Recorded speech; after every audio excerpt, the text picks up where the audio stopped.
अस्सलामुअलैकुम। Programme night addition में हम आपको खुशामदीद कहते हैं। नाजरीन, इसमें कोई शक नहीं है कि मुल्क में इस वक्त बदतरीन पॉलिटिकल पोलराइजेशन है और यही सियासी तकसीम सियासी दुश्मनी बनकर ज़ाहिर है मुल्क के हालात को ख़राब कर रही है, मुल्क की जड़ों को खोखला कर रही है। इस सियासी जंग का हल जिसने भी बताया, जिससे भी पूछा, मुज़ाकरात ही बताया। अब जहाँ हुकूमत और PTI के सामने नज़र आने वाले मुज़ाकरात में संजीदगी और लंबे वक्फ़ों पर एतराज़ात उठ रहे हैं, वहीं बैकडोर यानी पसे पर्दा मुज़ाकरात की गूंज भी हम सुन रहे हैं। बज़ाहिर मुज़ाकरात हुकूमत और PTI में सियासी तलखियों को कम करने के लिए किए जा रहे हैं, मगर लगता ऐसे है कि दोनों तरफ से कहीं ना कहीं बदएतमादी भी है।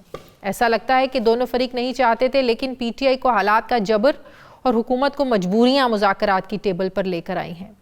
अगर ये बददिली और बदएतमादी ना होती तो हुकूमत मुज़ाकरात में तहरीरी चार्टर ऑफ डिमांड की शर्त लगाती, ना ही PTI 10 दिन का वक्त मिलने के बावजूद मुशावरात के लिए ज़ाहिर मोहलत मांगती। ऐसे में ये एतराज़ क्यों ना उठे कि हुकूमत और अपोजिशन मुज़ाकरात के नाम पर टाइम गेन कर रहे हैं। शायद यही वजह है हुकूमत के इत्तेहादी हों या अपोजिशन के, दोनों को मुज़ाकरात का मुस्तकबिल कुछ रोशन नज़र नहीं आ रहा। हुकूमत इत्तेहादी गवर्नर KP के फैसल करीम कुंडी को मुज़ाकरात से कुछ निकलता नज़र नहीं आ रहा, तो अपोजिशन के इत्तेहादी सीनियर सियासतदान महमूद खान अचकज़ई को सारे प्रोसेस पर ही उन्होंने सिरे से एतराज़ उठाया है।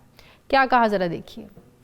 डायलॉग्स हो रहे हैं इस्लामाबाद में PTI और हुकूमत के दरमियान। मैं दुआगो हूँ, यही कह सकता हूँ, लेकिन मुझे कोई ऐसी चीज़ नज़र नहीं आ रही। खदशात बहुत है इसके ऊपर। डायलॉग इस सूरत पे हो कि आपको NRO मिलेगा, NRO नहीं मिल सकता। मुज़ाकरात हो रहे हैं, कहाँ के मुज़ाकरात, किस चीज़ के मुज़ाकरात हो रहे हैं? क्या ये हुकूमत जिससे मेरे दोस्त मुज़ाकरात कर रहे हैं, क्या वो जायज़ हुकूमत है? क्या वो लेजिटिमेट है? कर रहे हैं, बिस्मिल्लाह, हम दुआ करेंगे। वो दुआ कबूल नहीं होती जिसकी कोई वो ना हो। अब सवाल ये है कि हुकूमत और अपोजिशन के इत्तेहादी मुज़ाकराती अमल से अगर पुरुमीद नहीं तो फिर ऐसे मुज़ाकरात हो क्यों रहे हैं। सवाल ये भी है कि इमरान खान सहाफ़ियों से गुफ्तगू और अपने ट्विटर हैंडल के ज़रिए कई बार ये वाज़े कर चुके हैं कि हुकूमत से किन किन मुतालिबात पर बात करनी है, तो फिर PTI तहरीरी मुतालिबात देने से क्यों हिचकिचा रही थी। पिछली मीटिंग में क्यों तहरीरी मुतालिबात वो लेकर आए नहीं और वक्त मांगा कि हम एक बार फिर से इमरान खान से मुशावरत करना चाहते हैं, इसलिए उन्हें मिलने दिया जाए। अब सवाल ये भी है कि PTI मुज़ाकरात के लिए 31 जनवरी की डेडलाइन मुकर्रर करके अब ख़ुद ही वक्त ज़ाया कर रही है, क्यों। एक तासुर ये भी है कि PTI तहरीरी मुतालिबात देने से पहले 6 जनवरी का वेट कर रही है। Al-Qadir trust case 190 million pound case में फ़ैसला क्या आना है। इमरान खान और बुशरा बीबी को सज़ा मिलती है या कोई रिलीफ मिलता है। दूसरा तासुर ये है कि PTI को 20 जनवरी का भी इंतज़ार है कि अमरीकी सदर जो हैं नामज़द डोनाल्ड ट्रंप जो इलेक्शन जीते हैं वो हल्फ उठाएं। ट्रंप फैक्टर पाकिस्तान पर कोई असर डालता है या नहीं, उन्हें इसका भी इंतज़ार है। तीसरा तासुर ये है कि हुकूमत और PTI में जारी मुज़ाकरात महज खानापुरी हैं, असल मुज़ाकरात तो कहीं और हो रहे हैं, ये भी कहा जा रहा है।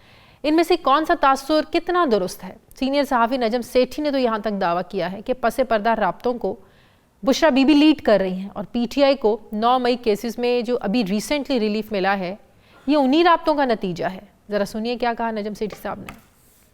इफ़ेक्टिव लीडरशिप जो है वो खान साहब की है, मगर खान साहब की वो सबसे इम्पोर्टेंट इन्फ्लुएंस जो है वो बुशरा बीबी का है। और मेरा ख्याल है एस्टैब्लिशमेंट का ये मौक़िफ़ है कि खान साहब से डायरेक्ट बात नहीं हो सकती। बेहतर ये है कि और गड्ढापुर साहब बहुत कमज़ोर हैं, खान साहब शक करते हैं कि पता नहीं हमारे साथ हैं किसी और के साथ हैं, इसलिए बुशरा बीबी के साथ मुज़ाकरात हो रहे हैं। वो आगे फिर खान साहब को बता रही हैं और उनसे इजाज़त ले रही हैं। ये भी जो सब कुछ हुआ है ये उन्हीं नेगोशिएशन के तहत हुआ ताकि बर्फ़ थोड़ी सी पिघले।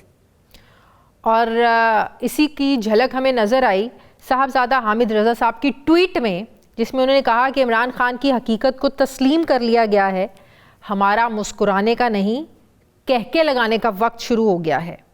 इमरान खान जेल से बाहर आ रहे हैं। क्या वाकई पसे पर्दा भी कोई मुज़ाकरात की कहानी चल रही है? इसी पर बात करने के लिए हमें साहबजादा मोहम्मद हामिद रज़ा साहब सरबराह सुन्नी इत्तेहाद काउंसिल ज्वाइन कर रहे हैं। अस्सलाम वालेकुम, बहुत बहुत शुक्रिया हामिद रज़ा साहब आपका।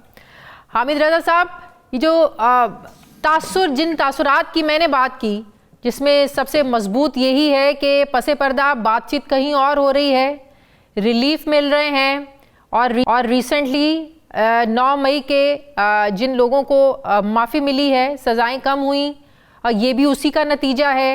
फिर आपकी ट्वीट आ जाती है, मुस्कुराने का नहीं कहके लगाने का वक्त आ गया है। तो क्या वाकई ये आपकी ट्वीट भी पसे पर्दा मुज़ाकरात का कॉन्फिडेंस का नतीजा है? वही कॉन्फिडेंस है इसके पीछे भी? बिस्मिल्लाहिर्रहमानिर्रहीम, बहुत शुक्रिया जी। देखिए, सबसे पहली बात तो ये कि बिल्कुल मैं कैटेगोरिकली एक बात कर रहा हूँ कि पसे पर्दा कोई मुज़ाकरात नहीं हो रहे जी।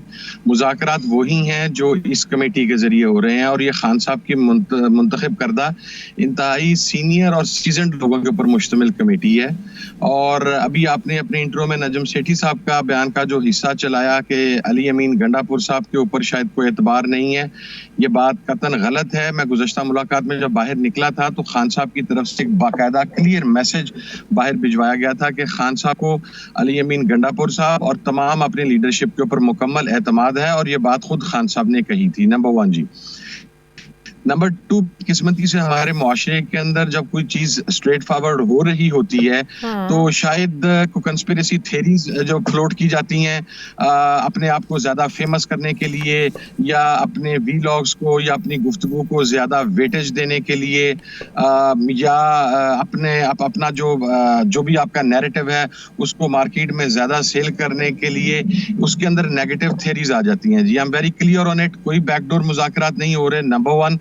नंबर 2, ये जो मुज़ाकराती कमेटी है, गुज़श्ता रोज भी खान साहब का ट्वीट अगर आपकी नजर से गुजरा हो, उन्होंने इसके ऊपर मुकम्मल कॉन्फिडेंस का इजहार किया है। और नंबर 3, जो एक तासुर ये डेवलप हो रहा है कि हमने शायद कुछ जानबूझ के तहरीरी शक्ल के अंदर अपनी चीजें नहीं दी, ये भी बिल्कुल गलत है। कमेटी के अंदर जब हमारी पहली मुलाकात हुई और उसके बाद कमिटमेंट की गई कि खान साहब के साथ हमारी मुलाकात करवाई जाएगी, जो कि करवाई गई, लेकिन उस मुलाकात का टाइम बहुत महदूद था, 35 से 40 मिनट। 35 से 40 मिनट के अंदर इतने हसास मसले के ऊपर, जिसके ऊपर पूरी पाकिस्तान की सियासत दारोमदार कर रही है, उसके ऊपर आप डायरेक्शंस नहीं ले सकते, कंप्लीट डिस्कशन नहीं कर सकते। मसलन मिसिंग पर्सन्स की लिस्ट जमा करवानी है, मसलन शुहदा के नाम हमने प्रोवाइड करने हैं, मसलन जो बुलेट वुंडेड इंजरीज हैं उनकी लिस्टें हमने प्रोवाइड करनी है, और बहुत सारी मसलन जो जुडिशल कमीशन की हैयत है, 9 मई वाले जुडिशल कमीशन की और 26 नवंबर वाले जुडिशल कमीशन की, उसकी हैयत का हमने खान साहब से सारी गाइडलाइन लेनी है। तो ये तमाम चीजें जो हैं ये अभी एक तो आपने खान साहब से ये डायरेक्शन लेनी है, इजाजत लेनी है कि ये लिस्टें हम उनको प्रोवाइड करें ना करें, क्योंकि इनिशियली तो 2 मुतालिबात आप लोगों ने सामने रखे थे ना कि जुडिशल कमीशन बने 9 मई पर और 26 पर, और की रिहाई और सियासी जो कैदी हैं उनकी रिहाई। इसके अलावा और मेन क्या चीजें हैं? ये 2 ही मुतालिबात हैं, और ये तमाम लिस्टें जो नेटिग्रिटीज हैं ये उसी के तनाजुर के अंदर हैं। देखिए, जहां तक मिलिट्री कोड का मैं एक चीज भूल गया था, चूंकि आपने उसका तज़किरा किया, जो सजाएं हुई और जो सजाओं में माफी हुई, हमारा मौक़िफ़ उसके ऊपर बिल्कुल क्लियर है। नंबर 1, हम मिलिट्री कोर्ट में सिविलियंस के ट्रायल को गैर कानूनी तस्लीम करते हैं, हम उन्हें नहीं मानते। जब हम सजा को ही गैर कानूनी तस्लीम करते हैं तो माफी को फिर हम कानूनी कैसे या खुशाइन कैसे कह सकते हैं? दूसरी चीज, जिन लोगों की सजाओं को माफ किया गया, वो लोग तो ऑलरेडी अपना टाइम, जितने टाइम के लिए उन्हें सजा दी गई, वो तो जेल में गुजार चुके थे, उन्होंने तो रिहा होना ही था। मसलन एक आदमी को आपने 2 साल की सजा दी, वो दिन और रात मिला के चूंकि वो सजा 1 साल के करीब बनती है, वो 1 साल अपनी सजा पूरी करके बल्कि कुछ दिन ऊपर जा चुका है, तो उसे अब आप रिहा ही करेंगे ना। तो हम उस माफी को कोई इन मुज़ाकरात के तनाजुर के अंदर नहीं देखते। अच्छा, जब आप लोग ये कहते हैं कि हम सिविलियन के मिलिट्री ट्रायल को हम मानते नहीं हैं, तो ये हमेशा काउंटर आप लोगों से क्वेश्चन होता है, आप लोगों से ये सवाल पूछे जाते हैं कि पाकिस्तान तहरीक इंसाफ के दौर में, ज़ाहिर है आपका तो इनके साथ अब ये 8 फरवरी के इंतखाबात के बाद ये सारा मामला हुआ, लेकिन तहरीक इंसाफ के अपने दौरे हुकूमत में 29 सिविलियन के फौजी ट्रायल हुए। Pakistan army act 1952, official secret act 1923 के तहत ट्रायल के बाद 3 को सजाए मौत, बाकी 26 को 5 से 20 साल तक की सजाएं सुनाई गई। तो ये तहरीक इंसाफ के दौर में सिविलियंस के मिलिट्री ट्रायल हुए, उनको सजाएं हो चुकी हैं, तो यहाँ तो पाकिस्तान तहरीक इंसाफ की दलील में कोई वजन लगता नहीं है कि सिविलियंस के मिलिट्री ट्रायल हो नहीं सकते। अब मेरी सुनिए जी, उस टाइम के ऊपर जिन लोगों को मिलिट्री कोड से सजाएं हुई, वो कोई पॉलिटिकल वर्कर्स नहीं थे, ना ही किसी पॉलिटिकल मूव के नतीजे में वो गिरफ्तार हुए थे, ना ही उन पर कोई ऐसा इल्जाम था। क्वेश्चन इज कि वो सिविलियन थे या नहीं? मेरी अर्ज सुनिए जी। अब अगर एक एपीएस के मौका के ऊपर जब उन लोग, वो सारे सिविलियन थे करने वाले, वो जो दहशतगर्द थे बदबख्त, जिन बेहया लोगों ने मासूम बच्चों को शहीद किया, तो वो सिविलियन ही थे ना। उस वक्त पाकिस्तान की सारी पार्लियामेंट ने मुश्तरका तौर पर ऐसे दहशतगर्द और ऐसे दरिंदा सिफ्त लोगों के लिए मिलिट्री ट्रायल की इजाजत दी। इसके अंदर तो कोई डिनाइल नहीं है।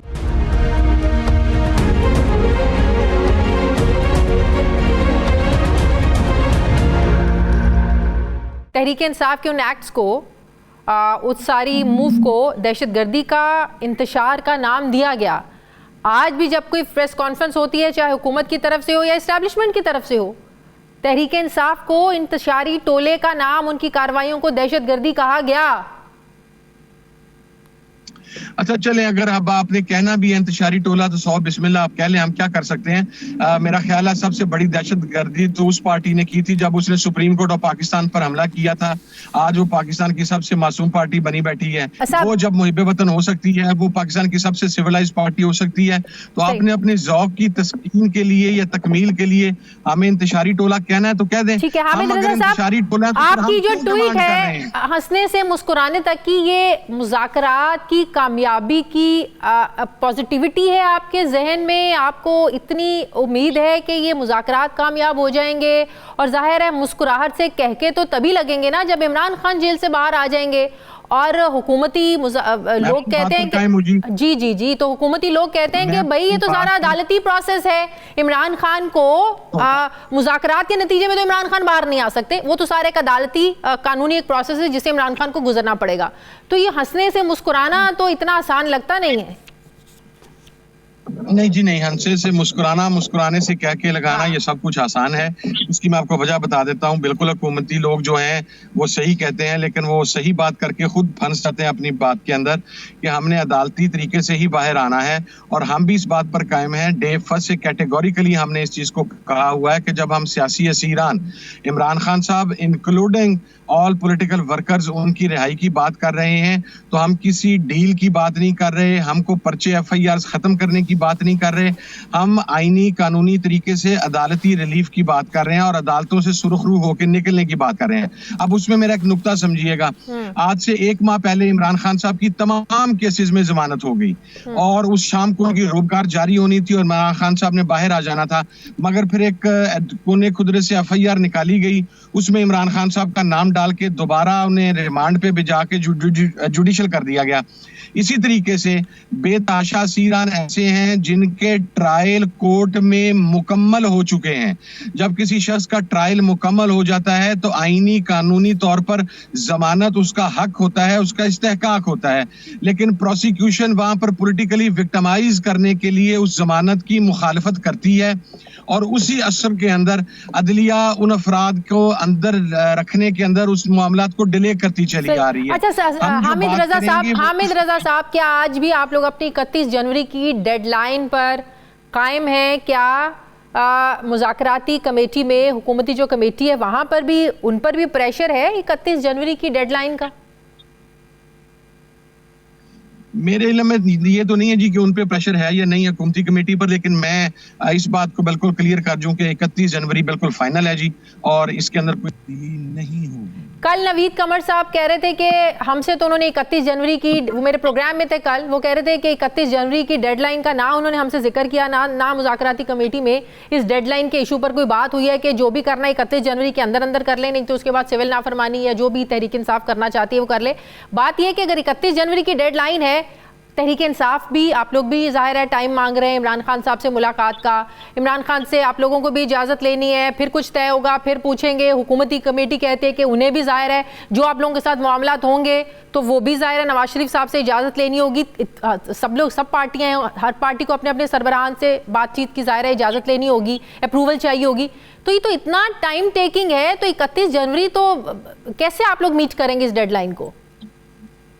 नहीं जी, 31 जनवरी को मीट करेंगे। जहां तक इस बात का ताल्लुक है कि 31 जनवरी के बारे में आगाह नहीं किया गया, मैं उसके ऊपर आपको कैटेगोरिकली बतला रहा हूं जी कि हमारी कमेटी की तरफ से कल उमर अयूब साहब ने भी, सलमान अकरम राजा साहब ने भी कैटेगोरिकली 31 जनवरी को क्लियर किया है कि that is the cut off date ये हमारी आखिरी तारीख है, हम मुज़ाकरात नहीं खेलेंगे, लंबा नहीं खेलेंगे। दूसरी चीज, इमरान खान साहब से जब तफसीली मुलाकात हो जाएगी उसके बाद ये जो दोनों मुतालबात हैं बड़े सिंपल से मुतालबात हैं। आप 9 मई का रिस्पॉन्सिबल हमें करार देती है हुकूमत, हम उन्हें करार देते हैं, उसका वे आउट क्या है? तो ये मामला जो है 31 जनवरी से आगे नहीं जाएगा और इसमें कोई ज्यादा डिले करने वाली बात भी नहीं है जी। लगता है कि हुकूमत आपके मुज़ाकरात से कोई राजी नहीं लगती है। राना सनाउल्लाह साहब ने कल ही कहा कि क्या इस बात पर कमीशन बना दें कि 26 नवंबर को एक सूबाई हुकूमत जो है वो जत्था लेकर विफाक पर हमलावर हुई, इस बात पर हम लोग कमीशन बना दें? नहीं तो फिर राणा साहब से उस बात पर कमीशन बनवा लें जब वो इफ्तिखार चौधरी को बहाल करवाने के लिए पंजाब से जत्था लेके तो उनका लीडर नमूदार हो गया था, उस बात पर कमीशन बनवा लें, उसका भी पता लग जाए, उसके मोहरकात का पता लग जाए। ये क्या तरीका कार है? ये देखें, ये एटीट्यूड कि आप सूबाई असबियत को प्रमोट करें और उसके अंदर सिर्फ केपीके के लोग नहीं थे, पूरे पंजाब के लोग थे, सिंध के लोग थे, बलूचिस्तान के लोग थे। हमारे तो 2 कारकुन बलूचिस्तान के शहीद हो गए, हमारे तो बलूचिस्तान के कारकुनान अब तक वहां पर गिरफ्तार हैं। तो मैं इस मौकफ से बिल्कुल इत्तेफाक नहीं करता जी। तो बना लें, अगर आप ये समझते हैं कि हम जत्था लेके आए थे तो बना लेना कमीशन, पता तो लगे ना कि आपने गोलियां चला के जो कमीशन बनाए तो फिर पीटीआई कहेगी कि फलां को कमीशन का जज लगा दें, फलां को जज लगा दें, फिर तो इनके ये मुतालिबात शुरू हो जाएंगे। तो आप अपनी जेब से निकाल के तो जज नहीं ना लगाएंगे, जज गैर जानबदार ही लगाएंगे ना। तो गैर जानबदार जज लगाएं जिसके ऊपर ना आपको इतराज हो ना हमें इतराज हो। बहुत सारे जजेस मौजूद हैं, आप सीनियरिटी को मद्देनजर रखें, सीनियर मोस्ट जजेस की तरफ जाएं, उन्हीं सीनियर मोस्ट जजेस की तरफ जाएं जिन्होंने तरीके अदम एतमाद के मौका पर कासिम सूरी की रूलिंग को गैर आईनी करार देने में भी अपना हिस्सा रखा था, जिन्होंने और बहुत सारे मामलात में आपकी गवर्नमेंट को रिलीफ दिया, जिन्होंने बर वक्त इंतखाबात ना होने पर आपको रिलीफ दिया, लेकिन वो शायद अब आपको पसंद नहीं होंगे। आप गैर जानिबदार जजेस की तरफ जाएं, उन जजेस के जरिए तायुन हो लेने दे, पता लग जाएगा, दूध का दूध और पानी का पानी हो जाएगा जी। हामिद रजा साहब, आप लोग मुज़ाकरात तो कर रहे हैं, दूसरी तरफ अलकादिर ट्रस्ट केस में भी 6 तारीख को एक्सपेक्टेड है कि फैसला आ जाएगा। अगर उसमें सज़ा हो जाती है, जो तहरीक इंसाफ के बहुत से लोग इस पर कहते हैं कि इमरान खान को सज़ा इन्होंने देनी है, पता नहीं किस चीज़ का खौफ है, डर है कि वो ये बात करते हैं कि सज़ा तो होनी है, तो मुज़ाकरात पर इसका कोई असर पड़ेगा? नहीं जी, ना तो कोई डर है ना कोई खौफ है, ये मैं क्लियर कर दूं। जिस बंदे को सजा देने जा रहे हैं जब उसे किसी चीज का डर नहीं है तो उसके पार्टी के रहनुमाओं को और उसके कारकुनान को किस चीज का डर या खौफ होगा? आगे भी उसे इतने केसों में सजा, साइफर में सजा सुनाई थी ना, कितना बड़ा केस था, पता नहीं गद्दारे आजम हो गए थे हम लोग और इमरान खान और वो शाह महमूद कुरैशी साहब और सब लोग। क्या बना उस केस का? हाई कोर्ट ने ऐसे करके उड़ा के बाहर मारा, प्रोसिक्यूशन वहां पर अपना केस प्ले भी नहीं कर सकी, लड़ भी नहीं सकी। यही हमारा नुक्ता नजर है। तो कोई डर खौफ नहीं है, हम बिल्कुल जहां तक मुज़ाकरात के ऊपर खान साहब को सजा सुनाई जाती है तो मुज़ाकरात तो जारी रहेंगे 31 जनवरी तक, लेकिन रवैयों में पुरानी तलखी बहाल हो जाएगी। लेकिन मुज़ाकरात ये तासुब कितना दुरुस्त है कि 20 जनवरी का भी इंतजार है।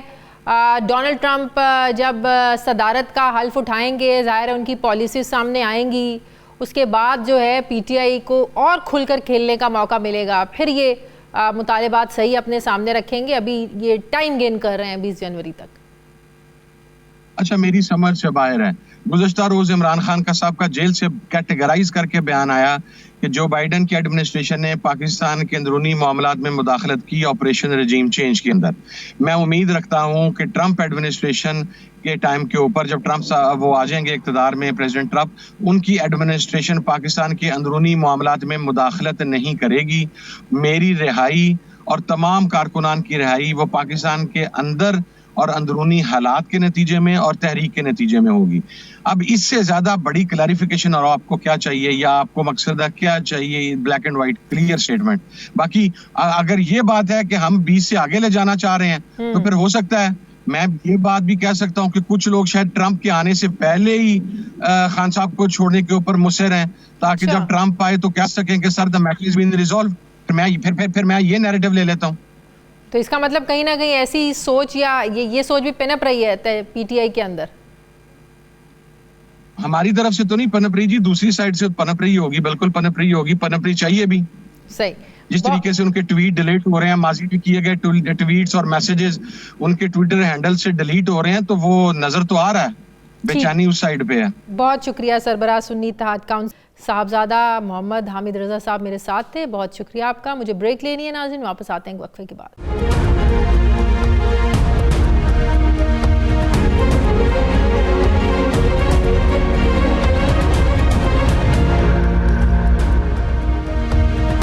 ब्रेक के बाद एक बार फिर से आपको खुश आमदीद कहते हैं नाज़रीन। एक दूसरे पर शकूक व शुबहात हैं, एतराज़ात भी हैं, ख़दशात भी हैं, फिर भी हुकूमत और अपोजिशन दोनों ही मुज़ाकरात को लेकर चल तो रहे हैं, जिससे सियासी रेजोल्यूशन की ज़्यादा उम्मीद नज़र नहीं आती है। ऐसे वक्त में मुस्लिम लीग नून के हुकूमती और सियासी बयानिए में फ़र्क भी है।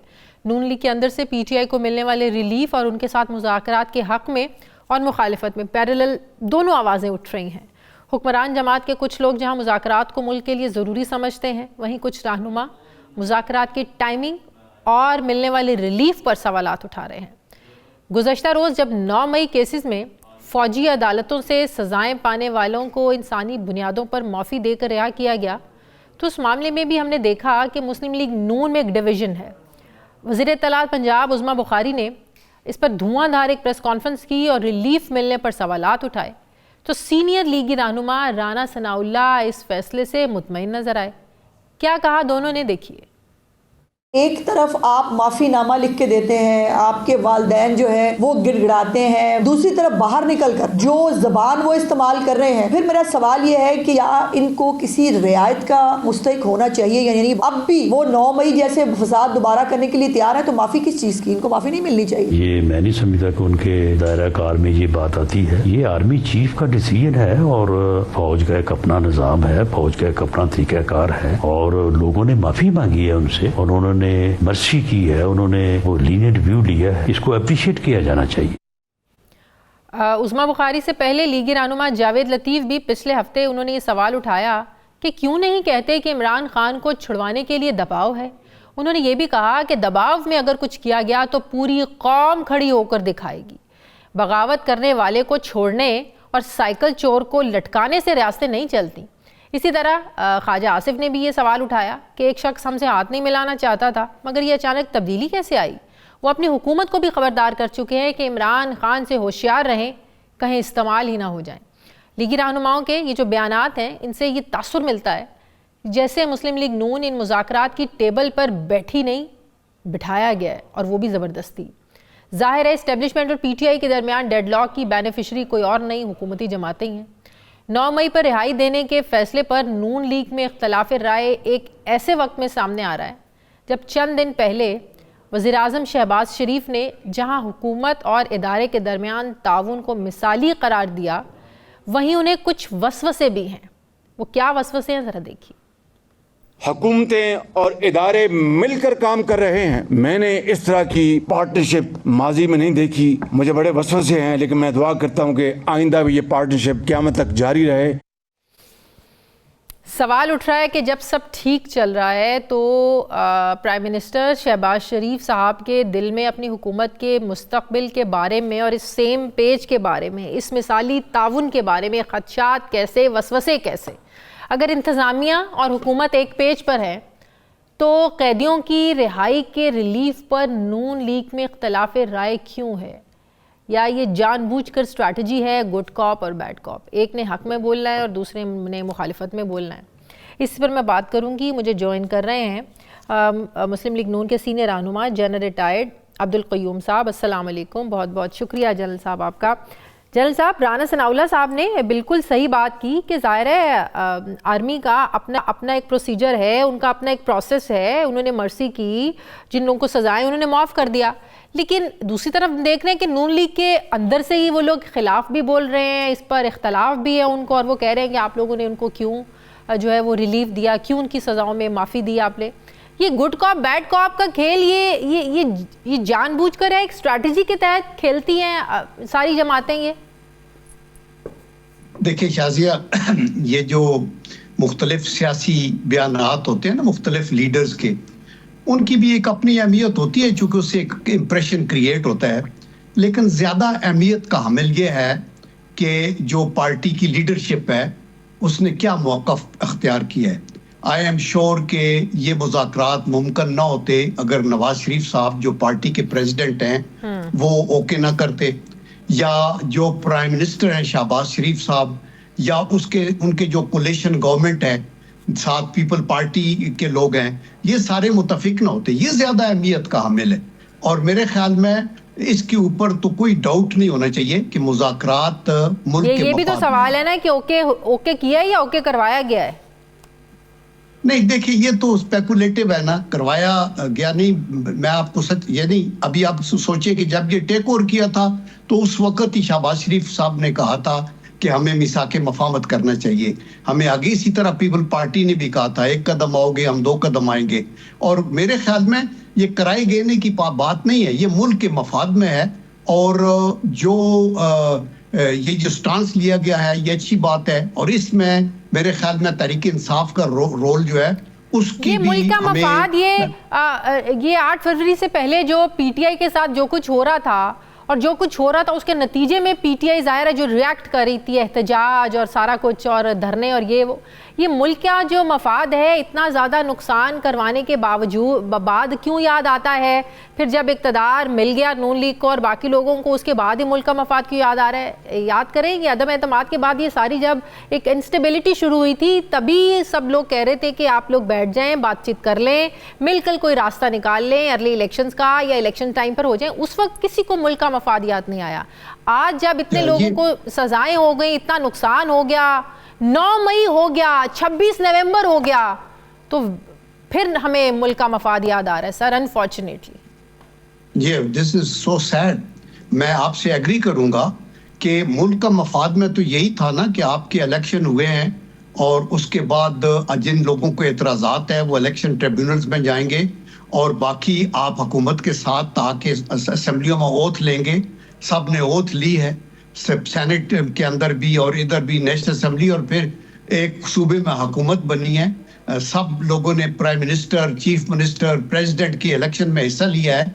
तो उसके बाद भी उनको प्रोटेस्ट का तो हकूक है, लेकिन उस प्रोटेस्ट की हदूद को क्रॉस करने के तो हकूक किसी के पास नहीं है। दैट इज द रीजन कि 9 मई हो या 26 नवंबर हो, उसमें जो कुछ हुआ वो बड़ा अनफॉर्चुनेट था। और उस पे भी पूरी कौम यही कह रही थी कि ये सड़कों पे मसाइल हल नहीं होते, बैठ के मुज़ाकरात करें। उस वक्त तहरीक इंसाफ का व्यू पॉइंट ये था कि हम जो बाख्तियार लोग हैं उन्हीं के साथ करेंगे, हम इनके साथ तो नहीं करते, हम इनको मानते ही नहीं।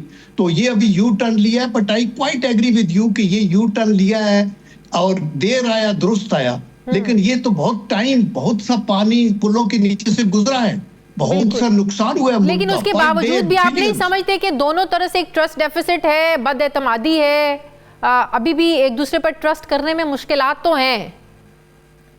देखिए जब मुज़ाकरात होते हैं दो ग्रुप्स के अंदर तो ट्रस्ट अगर कायम हो जाए तो फिर तो मुज़ाकरात की भी जरूरत नहीं रहती। देन तो यू ट्रस्ट ईच अदर, और आपका एक डेमोक्रेटिक सिस्टम है, एक कॉन्स्टिट्यूशन है, उसके मुताबिक आप चल रहे हैं। तो जब आप बैठ के इस पे गिव एंड टेक पे बात आते हैं तो अपना अपना ट्रस्ट का लेवल तो है, लेकिन I think finally they will have to mutually come on to certain terms. और वो यही है कि मुल्क को आगे चलाना है। जो इसकी पाकिस्तान की बेहतरी इसी में है कि दहशतगर्दी को कंट्रोल करने में हम इकट्ठे हों।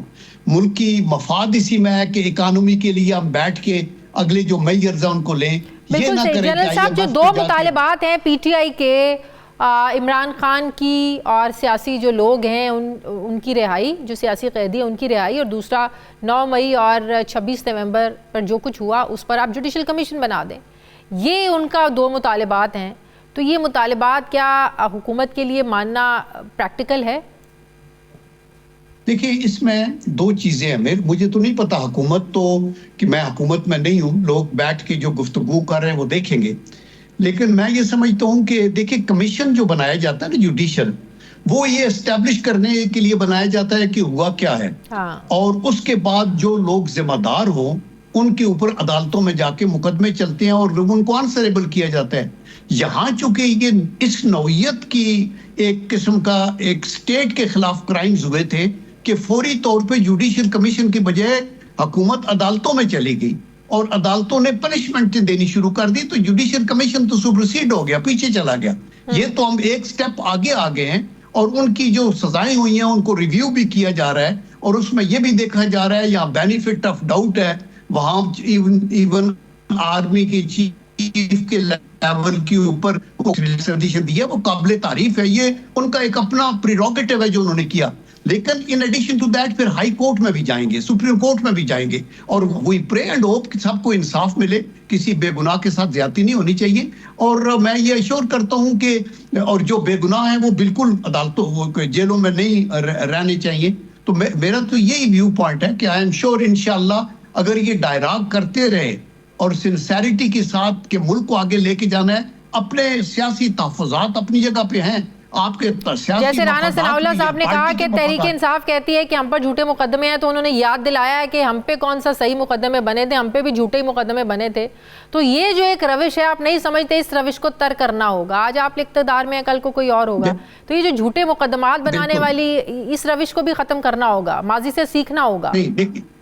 देखिए राना सनाउल्लाह साहब ने शायद ये नहीं उसका मतलब का लिया जा सकता कि उन्होंने कहा आपने हमारे ऊपर झूठे मुकदमे बनाए थे तो इसलिए हम आपके ऊपर झूठे मुकदमे बना रहे हैं। मेरे ख्याल में ना ये उस वक्त ठीक था, ना ये अभी ठीक है कि अगर हम ये ऐसे करें भी तो। लेकिन मेरे ख्याल है राना सनाउल्लाह साहब ये कह रहे थे कि ज्यादती तो आपने की थी।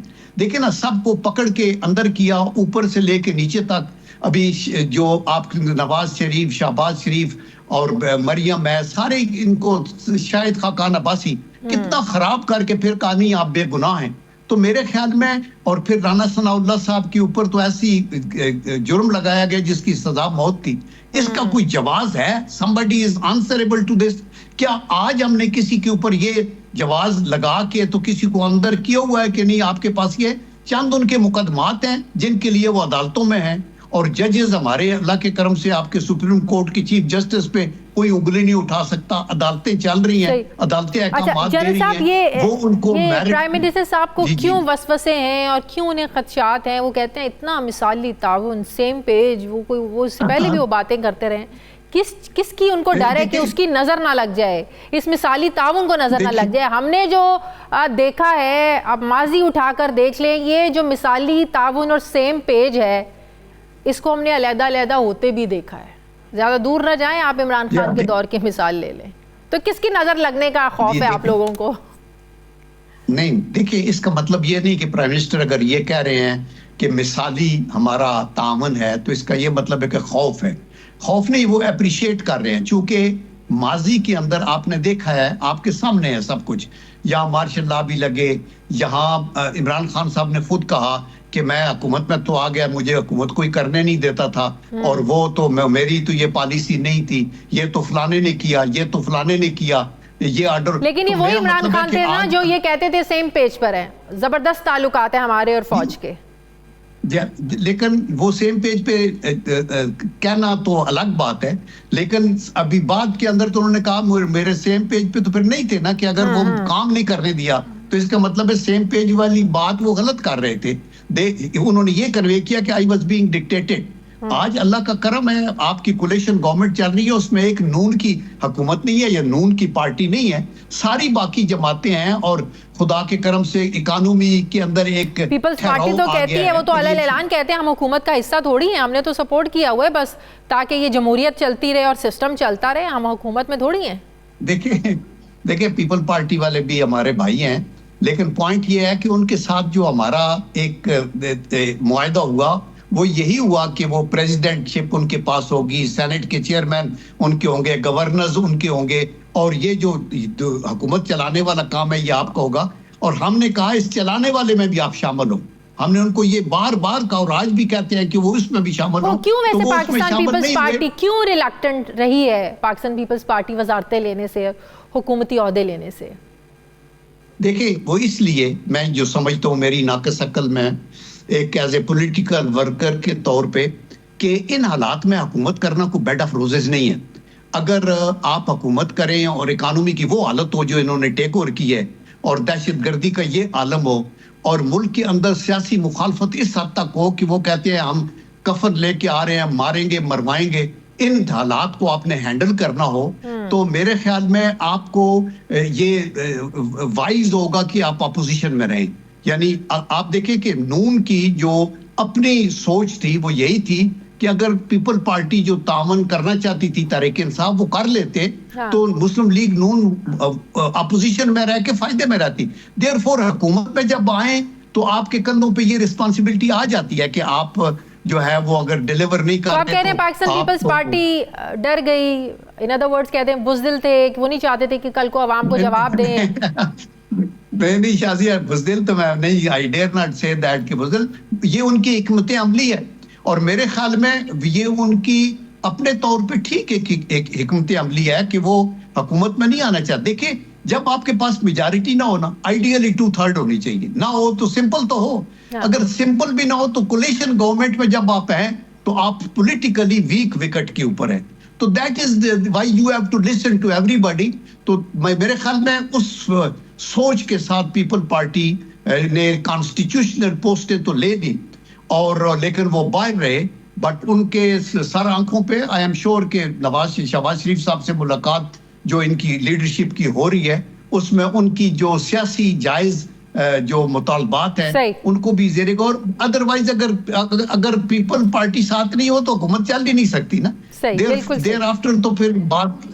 बहुत शुक्रिया। मुस्लिम लीग नून के सीनियर रहनुमा जनरल रिटायर अब्दुल कयूम साहब मेरे साथ है। बहुत शुक्रिया जनरल साहब आपका। मुझे ब्रेक लेनी है नाज़रीन, वापस आते हैं वक्फे के बाद।